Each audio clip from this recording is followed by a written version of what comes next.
Shalom. Sebelum lanjut nonton, yuk tekan tombol subscribe dan like video ini. Selamat menyaksikan. Tuhan Yesus memberkati. Halo, shalom, selamat pagi, selamat siang, selamat malam, kapanpun sahabat Gelombang Mukjizat mendengarkan atau menonton video ini. Kita bergabung lagi dalam acara ngopi, ngobrolin perintah ilahi. Nah, kali ini, di sini udah ada saya Nova dan Virginia dari Saya Virginia. Ya, dan kita saat ini sudah bersama dengan Dr. Yohanes Timang dari Gorontalo. Beliau ini adalah praktisi dan pengajar juga. Nah, kali ini di ngopi kali ini kita akan membahas tentang COVID-19 yang saat ini menjadi sejenis fenomena atau pandemi yang sedang menimpa hampir seluruh dunia. Nah, saat ini kita tadi sudah sempat ngobrol-ngobrol singkat ya dengan Dr. Yohanes Timang. Kira-kira apa yang kita ingin ketahui mengenai COVID-19 ini? Itu yang pertama mungkin yang ingin kita tanyakan adalah, maaf, saya terlalu mendahului. Saya mempersilahkan Dr. Yohanes untuk Pak. Terima kasih. Ya, nama saya Dr. Yohanes Timang. Saya saat ini adalah PPDS Obstetri dan Ginekologi di UNER Universitas Airlangga Surabaya. Terima kasih tadi udah memperkenalkan diri. Kita masuk ke pembahasannya. Seperti yang sudah kita ketahui, saat ini adalah musim pandemi. Di Indonesia kita sudah hampir di lockdown. Saya sendiri di Jakarta itu udah mengalami lockdown bukan lockdown ya, jadi di self quarantine sekitar 3 bulan dari Februari pertengahan gitu. Nah, kita juga mau keluar saja itu takutnya tuh ampun-ampunan karena banyak sekali informasi yang simpang siur. Jadi sebenarnya si COVID-19 ini sebenarnya bentuknya apa sih? Dia itu virus kah, bakteri kah, atau dan penyebarannya dari mana ke mana gitu. Ya, terima kasih. Saya mulai saja menyampaikan bahwa pertama yang dimaksudkan COVID-19 itu atau COVID-19 itu adalah salah satu virus. Ekonomi atau ilmu klasifikasi, kita ketahui bahwa virus itu bisa digolongkan ke dalam suatu peralihan antara benda mati dan makhluk hidup. Kenapa dikatakan seperti itu? Yang pertama disebut sebagai benda mati karena virus ini dapat dikristalkan. Ya. Disebut sebagai makhluk hidup karena virus ini mempunyai materi genetika, yaitu DNA ataupun RNA. Kalau mempunyai materi genetika nantinya akan dapat memperbanyak diri. Yang ketiga adalah virus banyak kopi hidup.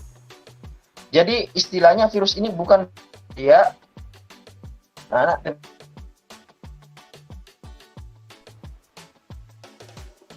virus COVID ini termasuk salah satu jenis yang disebut sebagai virus corona, berbeda dengan virus lain dalam taksonomi.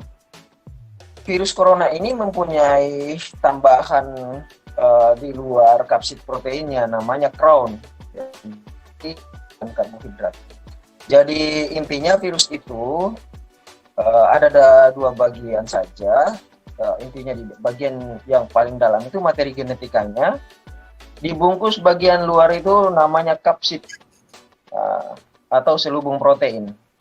Tapi pada virus corona ini ada tambahan di luarnya lagi namanya crown. Itu yang memperkuat dia. Di satu sisi tambahan di luar itu memperkuat virus corona, tapi di sisi lain dia mudah dibersihkan dengan menggunakan sabun atau klorin. jaringan lemak itu mudah dibersihkan dengan sabun. Nah itu dia. Jadi pada saat dipakaikan sabun ya itu rusak dia jaringannya. Nah, virus corona atau COVID-19 ini merupakan bagian dari virus corona yang sudah ada sejak dari dulu. Pernah juga ada yang mengalami pandemi, dunia mengalami pandemi dulu pada tahun 1800-an kalau saya tidak salah, ada namanya flu Spanyol. Flu Spanyol ini merupakan suatu pandemi juga yang menginfeksi, menyebabkan kematian dikatakan dari 500 sampai 500.000 sampai 1 juta orang meninggal pada saat itu. Ya, di seluruh dunia. Ya, dan menginfeksi sekitar 1/3 dari penduduk dunia. Wow. Setelah itu virus-virus corona ada juga seperti ada namanya virus SARS yang dulu berasal dari sapi, juga ada MERS-CoV dan beberapa virus corona yang lain. Tapi itu tidak terlalu berbahaya karena ada virus yang kontak ya dan manusia. Tetapi virus corona COVID-19 ini yang berasal dari Cina ini lebih berbahaya karena dia lebih stabil dan penularannya lewat udara. Nah, banyak orang yang berpikir bahwa setelah virus corona tidak berada di dalam sel tubuh, dia akan mati karena dia hanya bisa memperbanyak diri dalam sel tubuh. Ya. Tapi dari sifat virus tadi, sifat virus yaitu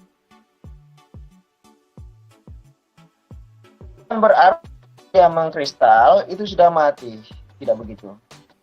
Ketika dia mendapati sel hidup lagi, maka virus yang mengkristal ini dapat kembali memperbanyak kopi. Ya, dia mempunyai masa aktif, ya bisa dikatakan masa hidup tertentu, kecuali dia terdenaturasi atau dihancurkan oleh klorin atau oleh sabun tadi, ya, atau menggunakan radiasi sinar ultraviolet. Ya. Jadi ultraviolet dari matahari juga tidak menghancurkan virus corona, tapi ultraviolet dengan kekuatan tertentu, misalnya pada sterilisator, itu yang bisa menghancurkan virus corona. Nah, setelah ke manusia, apa yang perlu kita perhatikan pada virus corona ini? Tandanya terutama berhubungan dengan saluran pernapasan. Nah, tetapi karena dia reseptornya adalah salah satu enzim yang berguna pada manusia untuk kardiovaskular, yaitu angiotensin converting enzyme atau ACE, maka dia juga mempengaruhi masalah kardiovaskular, sehingga salah satu faktor risiko yang sangat besar pada virus corona adalah faktor risiko kardiovaskular seperti orang pada penyakit jantung, ya, diabetes, lain-lain, hipertensi. Nah, itu berpengaruh besar karena dia titik tangkapnya atau reseptornya pada enzim yang berhubungan dengan penyakit-penyakit tersebut. Yang berhubungan dengan saluran napas, seperti orang akan batuk, pilek. Karena dia infeksi, maka bisa menimbulkan demam, ya, demam. Kemudian bertambah lama dia akan mengalami sesak. Nah, karena saraf juga orang akan mengalami yang namanya anosmia atau kekurangan sensitivitas pada indera penciuman. Ya. Setelah itu berlanjut karena angiotensin converting enzyme ini ada di dalam pembuluh darah di seluruh tubuh, dikatakan bahwa bisa juga mempengaruhi saluran cerna. Ya.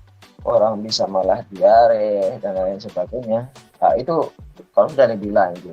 Tapi terutama pada saluran pernapasan. kalau sudah berlanjut. Nah, apa yang perlu kita lakukan untuk menghindari hal-hal yang disebabkan oleh virus COVID-19 ini? Ya, yang pertama adalah kita harus menjaga jangan sampai kita tertular ataukah menulari orang lain. Karena itu terkait dengan virus COVID-19 ini, orang dibagi ke dalam beberapa kategori. Ada yang namanya OTG atau orang yang tanpa gejala,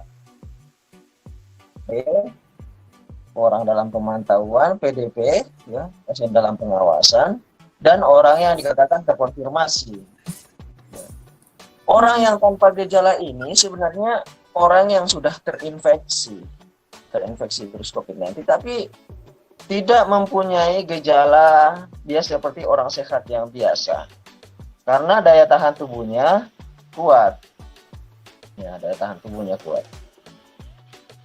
Orang yang seperti ini sangat potensial untuk menularkan ke orang lain. Karena apa? Orang tidak tahu kalau dia sakit dan dia pun tidak. Dia hanya bisa diketahui bahwa dia sakit dari hasil pemeriksaan, misalnya pemeriksaan laboratorium seperti swab PCR, ya, atau bahkan mungkin swab PCN. Nah, itu bisa mengkonfirmasi bahwa dia memang menderita COVID-19. Yang kedua adalah orang dalam pemantauan, artinya bahwa dia mempunyai faktor resiko. Faktor risikonya apa? Seperti ketika dia ada perjalanan ke tempat yang banyak terdapat orang dengan penyakit. Kalau sekarang ini sudah terjadi transmisi lokal, orang tidak perlu lagi ke Cina untuk mendapatkan penyakit ini. Karena kita ketahui semua bahwa ini berasal dari Cina, ya, dari Wuhan pada mulanya. Sekarang ini sudah terjadi transmisi lokal, biar dalam satu kota sudah terjadi.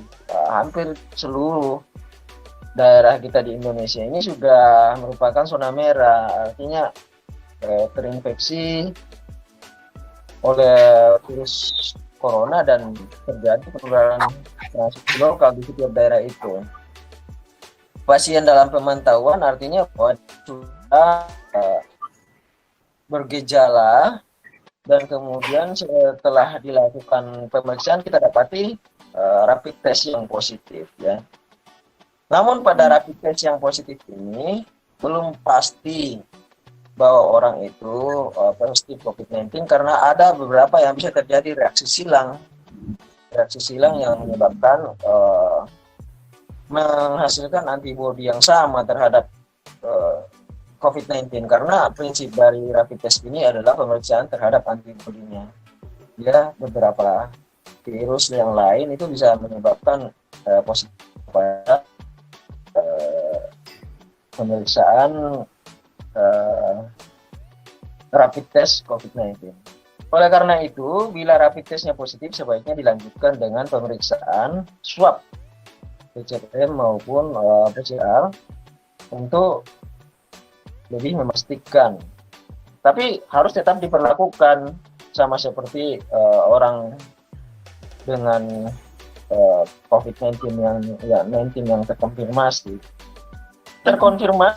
Pasien yang terkonfirmasi maksudnya di sini bahwa dia sudah dilakukan swab, diperiksa PCR dan itu positif. Nah, itu yang dimaksud dengan terkonfirmasi. Nah, apa saja yang perlu dilakukan untuk mencegah kita agar tidak tertular? Yang pertama, dikatakan selama ini kita di rumah saja atau melakukan pekerjaan online dari rumah atau melakukan pekerjaan yang paling rendah interaksinya dengan orang lain. Nah,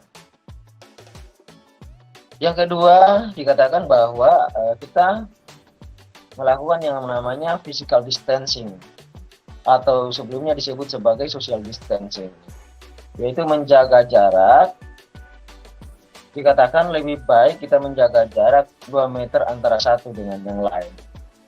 Kenapa? Karena pada saat orang di sekitar kita bersin atau batuk, dia akan lebih jauh terpercik, bisa menyebarkan ke kita.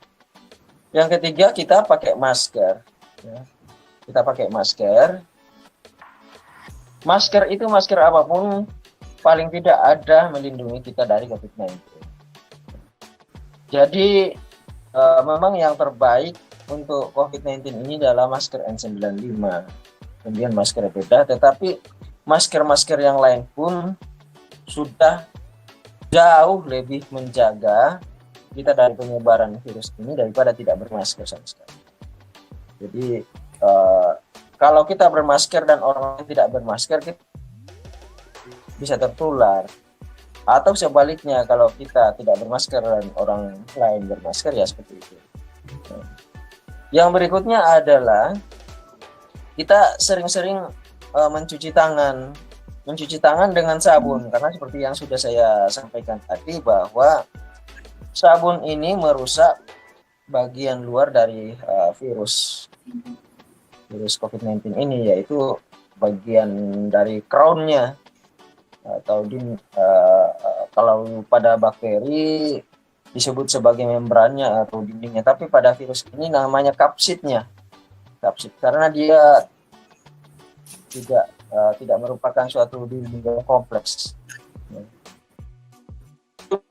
oleh sabun atau klorin yang kita pakai. Tapi kalau kita menggunakan klorin pada diri kita, itu akan mengiritasi, merusak kulit. Itu hanya untuk untuk benda yang kita pakai, klorin itu kita pakai. Ya, misalnya penggunaan Baclean 1/9. Untuk tubuh kita bisa kita pakai antiseptik seperti alkohol kalau kita tidak mendapati air dan sabun. Tapi kalau ada air dan sabun, lebih baik kita cuci tangan dengan air mengalir dan sabun. Ya. Karena sabun juga sangat efektif. Sebelum kita menyentuh muka atau setelah kita menyentuh benda-benda umum, sebaiknya kita melakukan itu. Nah, yang berikutnya adalah dikatakan kita berjemur pada pagi hari sekitar jam 10 pagi. Itu waktu lokal sebenarnya yang dimaksud. Jadi kalau kita di Indonesia bagian barat, demikian juga di Indonesia bagian tengah ataupun Indonesia bagian timur. Kenapa seperti itu? Karena yang kita butuhkan untuk mengubah provitamin D menjadi vitamin D di dalam tubuh kita itu adalah ultraviolet B. Nah, kalau masih pagi-pagi benar yang ada itu ultraviolet A yang panjang gelombangnya pendek dan tidak cukup kita gunakan untuk itu. Kalau sekitar jam 10-an ya panjang gelombangnya sudah sesuai dengan yang kita butuhkan. Kalau misalnya lebih siang lagi, maka yang ada adalah ultraviolet yang panjang gelombangnya lebih tinggi, bisa menyebabkan kanker kulit. Nah, itu kenapa kita dianjurkan pada sekitar jam 10. Berikutnya adalah yang perlu kita lakukan itu pengaturan gizi. Nah, dianjurkan dalam hal ini yang perlu kita jaga kecukupannya dalam tubuh kita adalah vitamin C, vitamin D, dan vitamin E.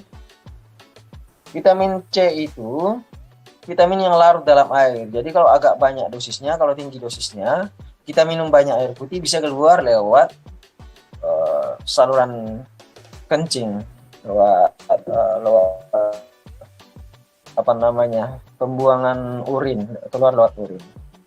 Tapi pada vitamin D dan vitamin E, yaitu larut dalam lemak. Ya.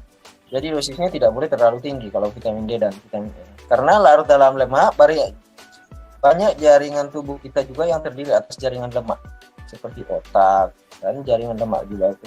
Nah, dia akan ditumpuk di situ kalau terlalu banyak. Jadi vitamin C itu lebih lebih aman kalau dosisnya agak tinggi, tapi vitamin D dan vitamin E itu dosisnya sebaiknya tidak terlalu tinggi. Vitamin seperti itu bisa kita dapatkan dari kecukupan makanan juga, seperti sayur-sayuran dan buah-buahan. Nah, jadi makanan kita harus seimbang. Berikutnya yang perlu kita lakukan, ya selain tadi ada kita lakukan di rumah saja, kemudian kita jaga jarak, kemudian kita mencuci tangan, kemudian menjaga gizi, ya, berjemur di bawah sinar matahari. Perlu juga kita istirahat yang cukup, ya, karena stres yang berlebihan itu juga bisa menurunkan daya tahan tubuh, ya, dengan dikeluarkannya hormon-hormon stres seperti dopamin. Tetapi pada saat orang tidak terlalu stres, maka hormon-hormon yang meningkatkan daya tahan tubuh seperti endorfin itu dikeluarkan, sehingga orang tidak mudah terserang penyakit, ya. Jadi ini masih sangat penting untuk kita lakukan sebenarnya, ya, menjaga supaya jangan saya perlu lakukan sampai saat ini. Terus untuk pengobatannya seperti yang disampaikan itu, bahwa ada memang beberapa antiviral atau antivirus yang direkomendasikan, ya, direkomendasikan beberapa rekomendasinya. Umumnya dikombinasi dengan antibiotik juga. Antibiotik, ya, antiviral yang disebutkan oleh yang diadakan oleh pemerintah itu digabung dengan antibiotik dengan berbagai kombinasi yang disebutkan bahwa sekitar ada 5 kombinasi. Ya, memang ya banyak yang bisa sembuh, tapi masih banyak juga yang tidak bisa kita sembuhkan. Ya, sekitar saat ini sudah 40 dokter lebih yang saya tahu ada sempat meninggal karena COVID-19. Di luar itu masih banyak juga tenaga kesehatan lain yang meninggal karena COVID-19. Dalam 3 hari terakhir, 10, tanggal 11, tanggal 12, masing-masing ada 1 dokter yang meninggal di Rumah Sakit Dr. Sutomo karena termasuk ODP, ya. Ketika masuk terintubasi keluar lagi dari itu, makanya perlu kewaspadaan. Jadi kalau orang bilang sekarang ini sudah tidak ada COVID-19, itu tidak benar, karena mereka tidak melihat sendiri ke rumah sakit, tidak melihat kasusnya, sehingga mereka tidak tahu seperti apa. Ini ya banyak sampai kamar bersalin di kamar-kamar yang lain juga di rumah sakit itu sudah banyak banget COVID yang dirawat. Jadi kita tetap perlu waspada. Iya. Yang berikutnya itu penggunaan vaksin. Penggunaan vaksin pada virus COVID-19, ya, betul bahwa virus itu kebanyakan dapat dicegah dengan penggunaan vaksin. Tapi perlu kita ketahui bahwa yang dimaksud dengan vaksin adalah virus yang sudah dilemahkan atau bagian dari virus, ya, untuk menimbulkan antibodi di dalam diri kita sehingga bisa mengenali bila virus itu mengenai kita. Nah, tapi yang jadi masalah kalau dalam keadaan sakit orang divaksin, nah, bukan akan menjadi sembuh, tetapi malah bisa menjadi kena COVID nanti kalau misalnya orang lagi sakit kemudian divaksin. Gitu. Untuk ketersediaannya, apakah sudah di Indonesia ada pada saat ini, itu belum bisa kita katakan, karena di beberapa negara pun seperti Jerman, Amerika Serikat, dan Cina beberapa waktu yang lalu sudah dikatakan ada vaksin yang siap untuk diedarkan, tapi ya vaksin itu yang siap untuk diedarkan. Ya, ada yang mengatakan bahwa ya untuk menaikkan rating suatu negara ya menyampaikan seperti ini. Tapi dalam hal ini saya sendiri belum tahu memang betulkah sudah ada di Indonesia atau tidak. Yang jelas proses untuk pembentukan vaksin itu lama penelitiannya, karena butuh untuk diuji cobakan, ya, penelitian yang lebih ini, karena ya vaksin itu sangat-sangat berpengaruh nantinya. Itu harus diambil dari virus yang dari lemahkan atau bagian virus yang sudah mati. Ya.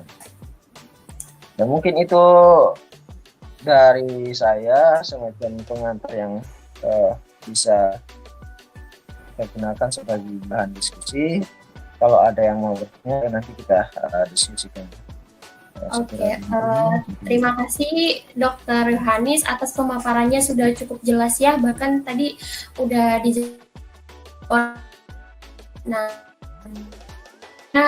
dokter, kita flashback lagi ke pembahasan awal. Dokter kan sempat menyampaikan kalau virus ini menyebar lewat udara, gitu kan.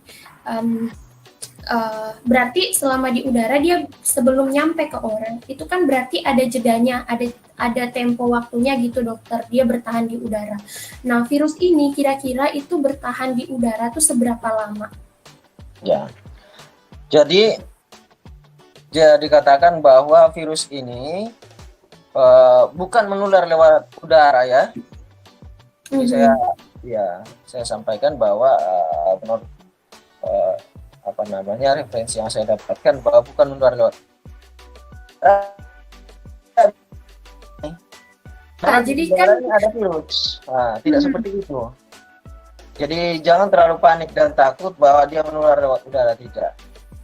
Virus ini menular lewat saluran pernapasan dan juga menular lewat kontak fisik. Ya. Kontak fisik. Ya, kontak fisik.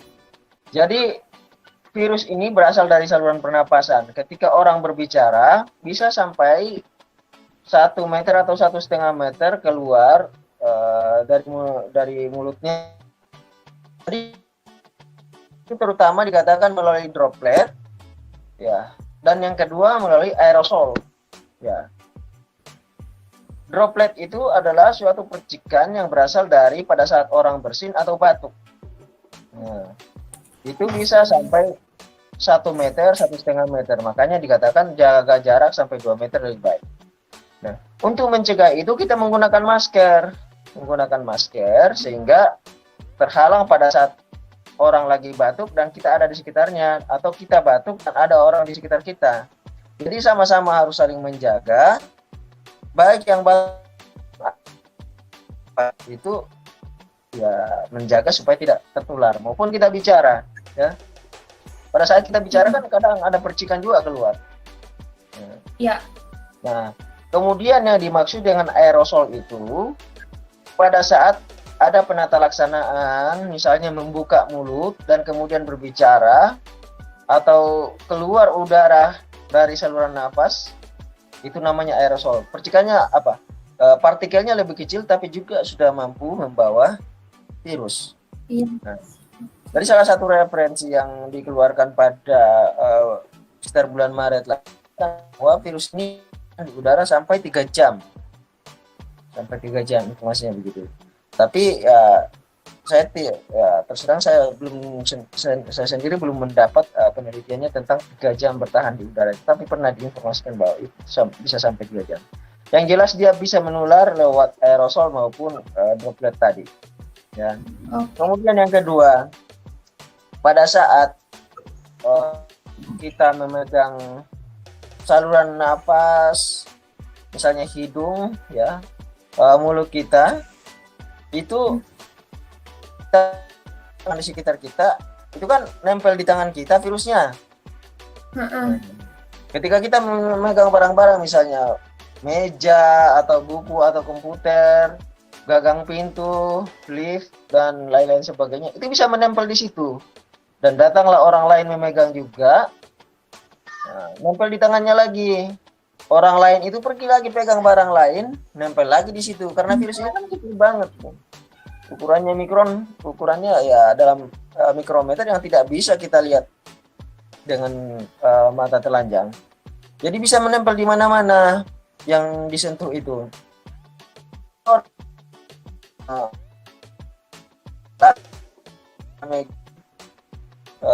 Saluran napasnya megang muka, hidung, ya mulut ya nempel lagi di situ, kemudian terhirup lagi, ya masuk lagi. Nah, itu bisa. Jadi bukan cuma di udara didapatkan ya misalnya ya. Port the entry atau tempat masuknya itu bisa melalui mata, selaput lendir mata ya atau kornea, bisa melalui hidung dan mulut, dan terutama melalui hidung. Ya. Dan virus ini juga sudah diisolasi, baik ada di dalam darah, di dalam feses, ya, ada di situ didapatkan.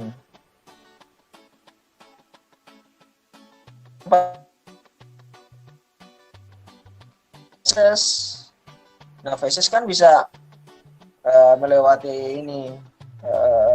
Kalau misalnya kita ada di toilet umum itu, ya lebih baik kita jaga kebersihan kita supaya tidak tertular.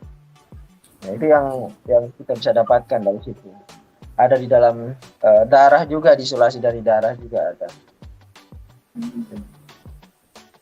Oke, terima kasih dokter. Ini semakin memberi gambaran nih kepada sahabat Mukjizat kalau kita kemana-mana, meski nih dokter tetap hand sanitizer, menghindari dulu tempat-tempat umum yang kalau terpaksa aja, misalnya ke supermarket atau kembali ke sekolah, kayak kita kan masih harus sekolah gitu, kuliah. Nah, tapi sisanya mohon sahabat Mukjizat ditahan-tahan dulu nih. Tuhan udah kasih berkat, sekarang kan udah mulai menurun nih jumlah kenaikan terinfeksinya gitu perharinya gitu. Walaupun sejak PSBB dicabut kemarin itu masih tetap ada kenaikan kan, cuman nggak terlalu signifikan seperti 2 bulan lalu gitu. Nah, yang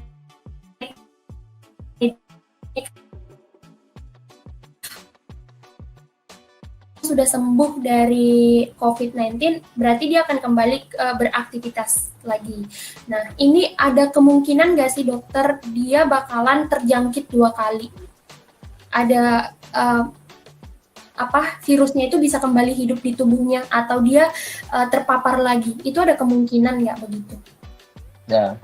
Jadi kalau dikatakan hidup kembali di tubuhnya, kalau virus itu sudah hancur ya itu loh, sudah berhenti sampai di situ. Itu virus yang itu. Tapi ya tentunya kan virus ini jumlahnya banyak banget ya, jutaannya, tidak bisa kita hitung berapa yang ada di tubuh kita, berapa yang ada di sekitar kita, itu banyak sekali.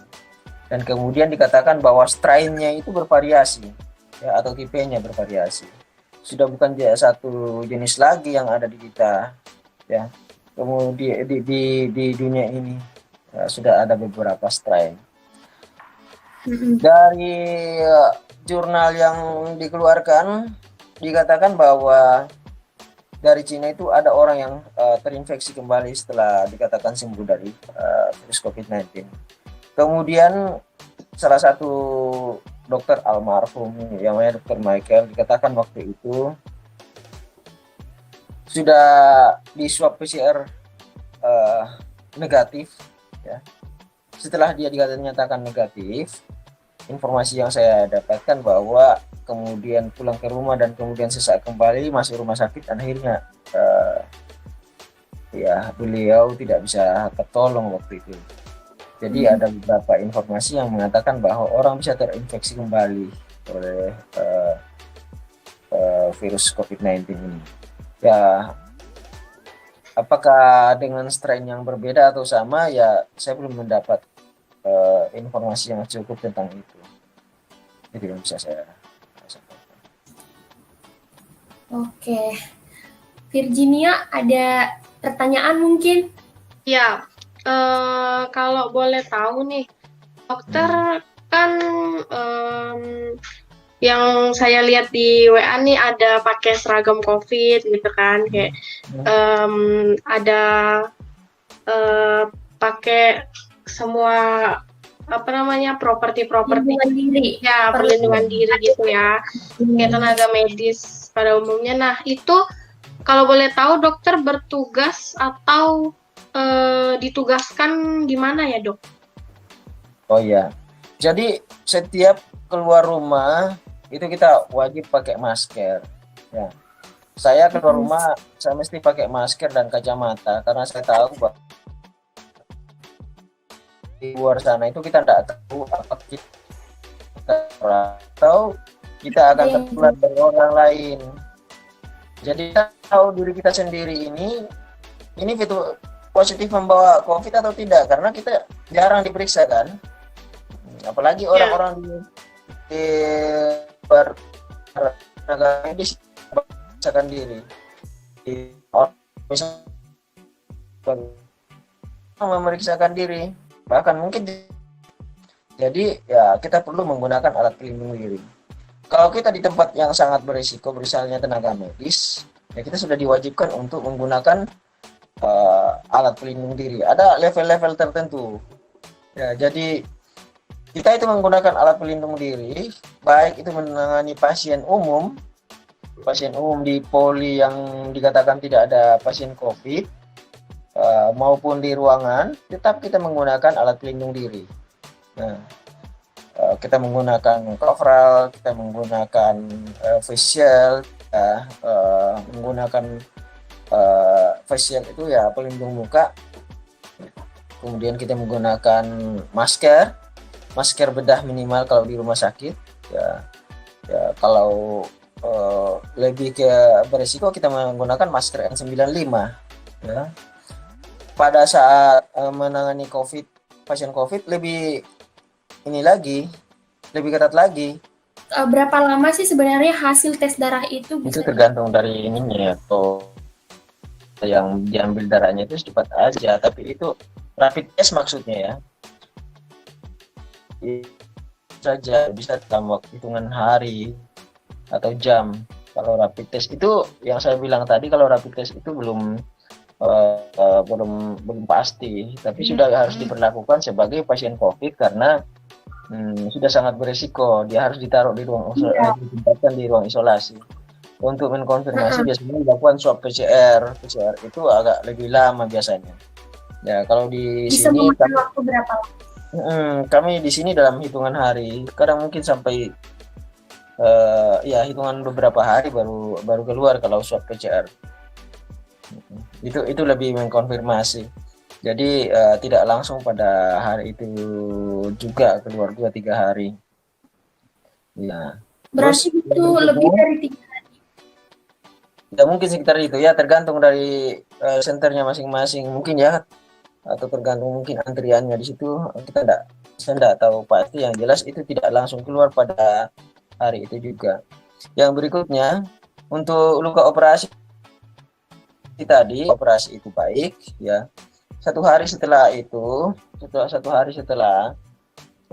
dilakukan operasi, orang sudah bisa miring kanan kiri. Kalau tidak ada gangguan ya orang bisa duduk-duduk. Nah, kalau hari kedua ya sudah bisa mulai, kalau misalnya tidak ada gangguan. Ini kan operasi sesar ya? Iya, operasi sesar, dan itu di dalamnya kan ada gangguan kebetulan tadi katanya. Nah, lendirnya itu di perut itu maksudnya lendir bagaimana? Saya kurang mengerti kalau dikatakan ada lendir di perut. Lendir di perut atau di saluran napas? Karena kalau dalam kita tidak tahu, saya belum mengerti kalau yang dimaksud dengan lendir di perut itu gimana. Tapi yang jelas biasanya kalau orang di operasi sesar itu kalau kondisinya baik, kalau sudah hari kedua sudah bisa mulai dimobilisasi ya. Kalau operasi sesar yang normal, kalau bagus hasilnya, tidak ada komplikasi. Tapi dengan adanya COVID tadi ya mungkin akan lebih panjang, lebih lama untuk perawatannya. Terus dokter, kalau misalnya orang nih yang udah di ruang isolasi gitu, dia mengalami kan gangguan pernafasan gitu. Kira-kira sebaiknya tuh ada nggak sih tips dan trik buat orang yang sudah mengalami gangguan pernafasan dan dia ada di isolasi supaya dia mempermudah sistem pernafasannya dia? Ada tipsnya nggak? Memang sebenarnya orang dengan sesak itu lebih baik kalau dia ini posisi setengah duduk atau duduk, ya, dengan pemberian oksigen lebih baik ya.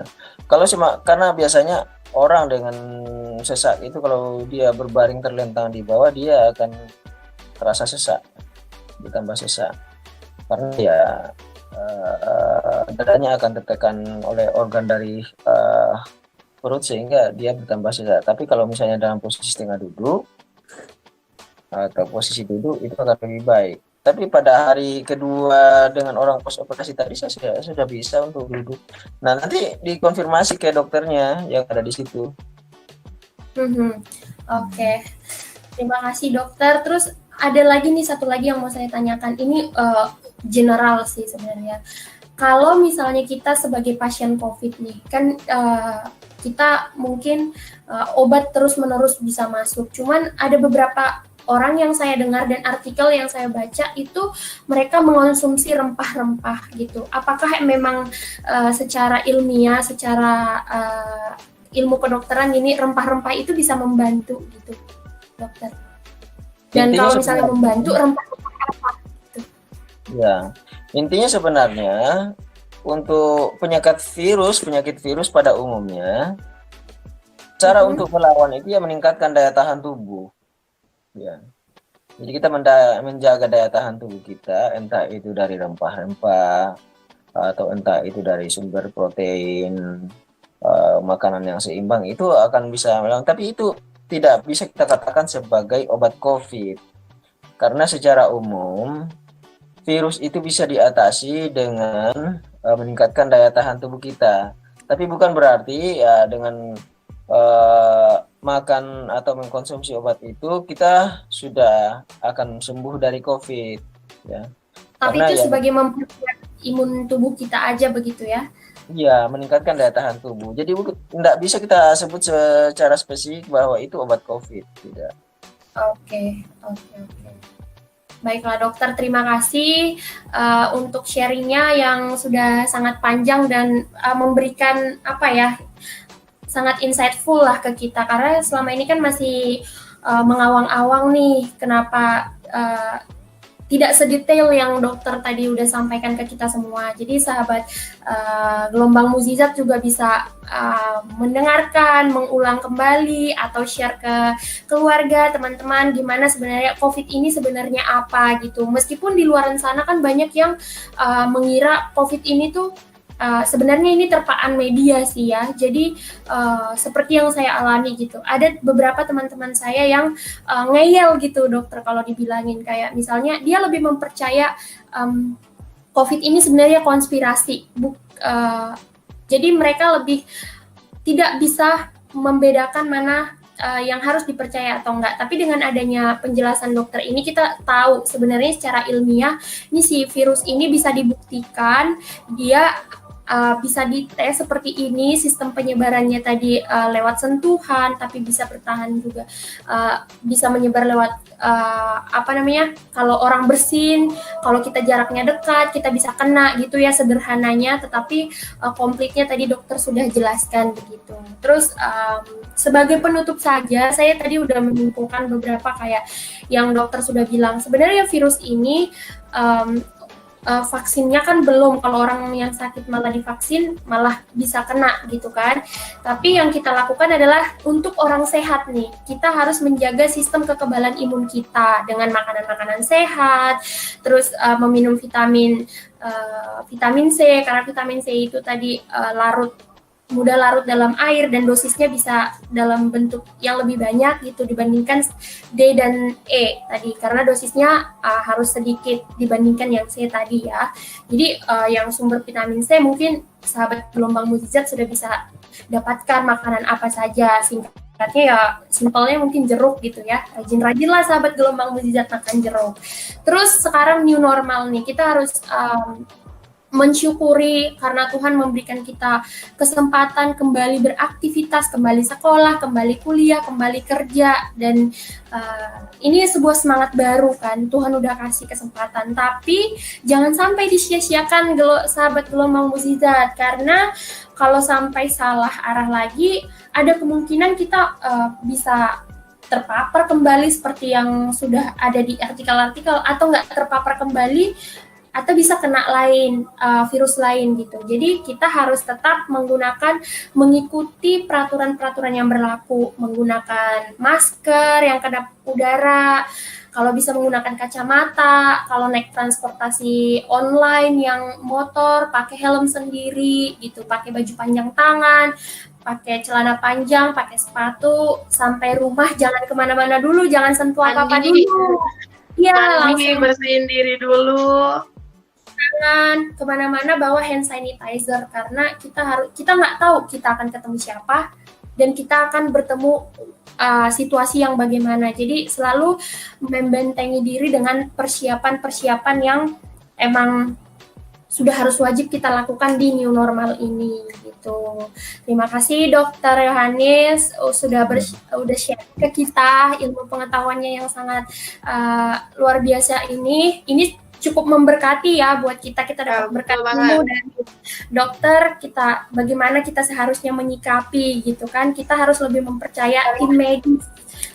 Tuhan udah memberikan kita tim medis yang harus kita percaya, sumbernya pasti akurat, bisa dibuktikan secara ilmiah gitu kan.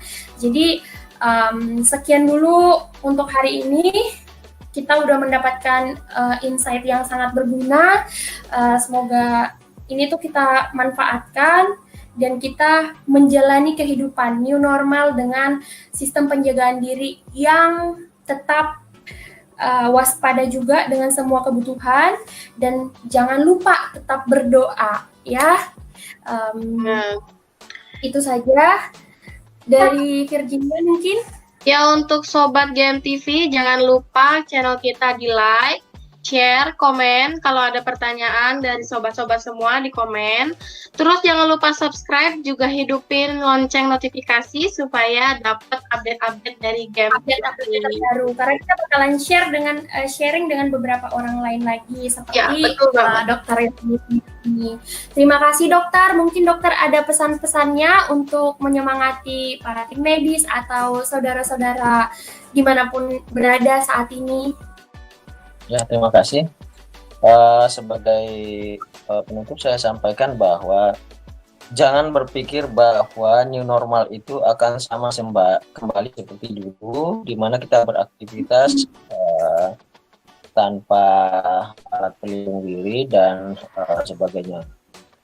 Pada new normal ini sebaiknya kita lebih ketat pada saat kita keluar. Karena apa? Orang-orang di sekitar kita banyak yang menganggap bahwa new normal itu kembali normal, sehingga kalau kita berpikiran seperti itu kita akan lebih potensial untuk terpapar. Karena orang sudah mulai bosan, sudah mulai merasa lelah dengan kondisi seperti ini, sehingga banyak yang akan kembali seperti yang dulu. Tapi itu malah menyebabkan bisa munculnya gelombang kedua dari virus COVID-19 yang mungkin lebih besar kalau kita menurunkan kewaspadaan. Jadi pesan saya supaya kita tetap waspada. Apa yang kita tahu tentang pencegahan COVID-19 ini ya tetap kita lakukan dengan ketat. Jangan Saya kira itu dari saya. Semoga bermanfaat. Terima kasih banyak untuk Mbak Virginia dan Bapak Ibu sekalian. Semoga. Kami juga mengucapkan terima kasih Pak. Terima kasih Pak Yohanes Timang. Tuhan Yesus memberkati. Shalom, sampai ketemu di lain kesempatan. Terima kasih sudah menyaksikan video ini. Jika Anda diberkati, mari dukung pelayanan kami dengan like, subscribe, dan tunggu video kami selanjutnya. Tuhan Yesus memberkati.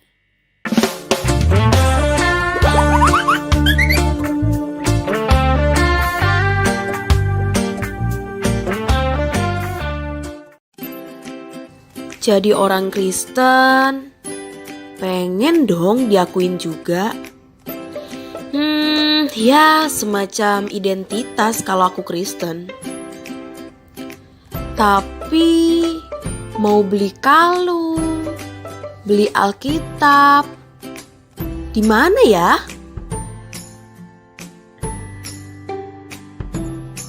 Sampai aku temuin toko Bethlehem.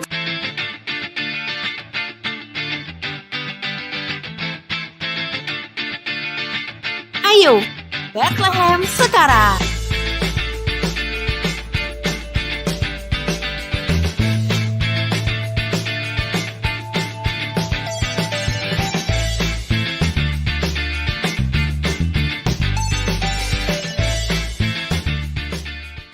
Nah, kalau mau cemilan yang enak, bergizi dan sehat, fresh corn aja.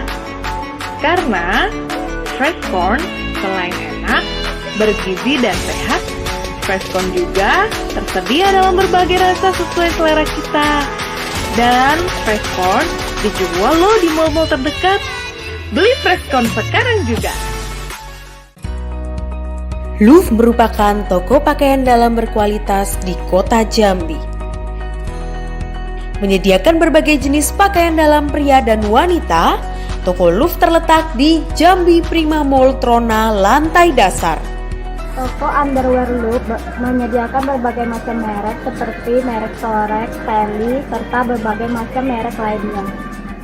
Anda butuh pakaian dalam? Toko Louvre solusinya. Lapar cabai montok. Dapatkan sensasi pedas cabai montok di Shopee dan Tokopedia. Untuk terus meningkatkan mutu pelayanan dan mendukung program pemerintah dalam memerangi COVID-19, Cabai Montok telah meningkatkan personal hygiene dan keamanan pengemasan sambal. Dimulai dari menggunakan antiseptik sebelum melakukan produksi dan pengemasan, dan memasukkan sambal ke dalam plastik makanan untuk menghindari kebocoran. Dan setelah itu kami juga masih menutup dengan aluminium foil agar semakin aman dan juga terhindar dari bakteri.